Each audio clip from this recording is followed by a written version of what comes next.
प्रभाग क्रमांक 15 मधील भाजप उमेदवार फौजदार गल्ली येथे प्रचार।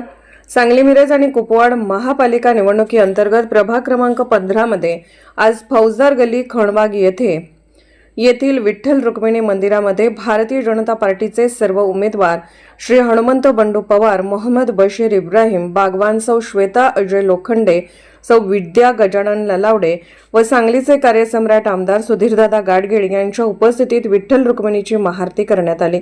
यावेळी भाविकांची मोठी गर्दी होती। यावेळी सुधीरदादा उद्देशून बोलले की आज या गर्दीवरून असे वाटते की प्रभागातील सर्व उमेदवार निवडून येतील व त्यांना निवडून द्यावे असे आवाहन त्यांनी केले।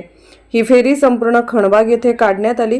यावेळी प्रचार फेरीस बहुसंख्य मतदार यांनी गर्दी केली होती। उमेदवार श्री हनुमंत बंडू पवार, मोहम्मद बशीर इब्राहिम बागवान, सौ श्वेता अजय लोखंडे, सौ विद्या गजानन नलवडे व इतर मान्यवर उपस्थित होते।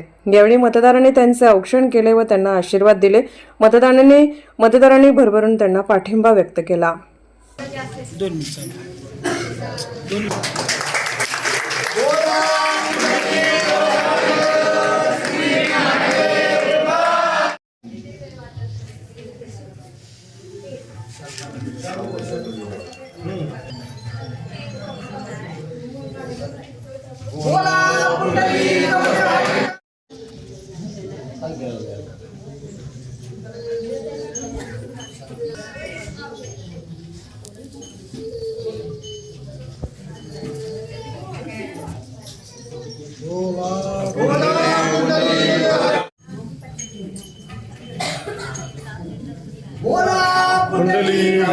दादा पुढचे कार्यक्रम आहेत तर मी दादांना त्यांचं मनोगत व्यक्त करण्यासाठी मी रिक्वेस्ट करतो।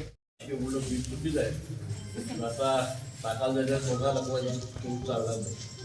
हे माझे चारही भारतीय जनता पार्टी उमेदवार आहेत। जर आपल्या एक पत्र केला त्यांच्यासमोरील कमळ बटनावर आपण मतं देऊन त्याला बहुसंख्य मतांनी निवडून द्यावं म्हणजे आपल्याला सगळ्यांना विनंती करतो। साकाल जायच्या स्वतः लपवायची खूप चालणार नाही। हे माझे चारही भारतीय जनता पार्टी उमेदवार आहेत। जर आपल्या एक पत्र केला त्यांच्यासमोरील कमळ बटनावर आपण मतं देऊन त्याला बहुसंख्य मतांनी निवडून द्यावं म्हणजे आपल्याला सगळ्यांना विनंती करतो।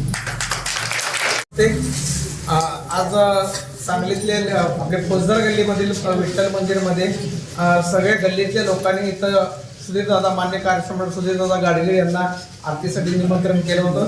त्याबरोबर आमचे जे प्रभाग 15 मधील हे चारही भारतीय जनता पार्टीचे उमेदवार यांचा इथल्या मंदिराच्या वतीनं त्यांचा सत्कार करण्यात आला। त्याबद्दल मी सगळ्या मंदिरांच्या ट्रस्टी आणि इथल्या सगळ्या नागरिकांचं मी पहिल्यांदा आभार मानतो। आणि आम्ही इथं आशीर्वाद घेऊन दादाने आरती केली आणि आमच्या चारही उमेदवारांना इथं आव्हान केलं की भारतीय जनता पार्टीच्या चारही उमेदवारांना मोठ्या प्रमाणात निवडून देण्याचं त्यांनी आव्हान केलेलं आहे आणि याच्यासाठी नागरिकांनी सुद्धा मोठ्या प्रमाणात उत्स्फूर्त प्रतिसाद दिला। त्याबद्दल मी इथल्या सगळ्या फौजदार गल्लीतल्या नागरिकांचा सुद्धा मी आभारी आहे आणि त्यांना मी हात जोडून विनंती करतो की आमच्या भारतीय जनता पार्टीच्या चारही उमेदवारांना भरघोस मताने निवडून द्यावे।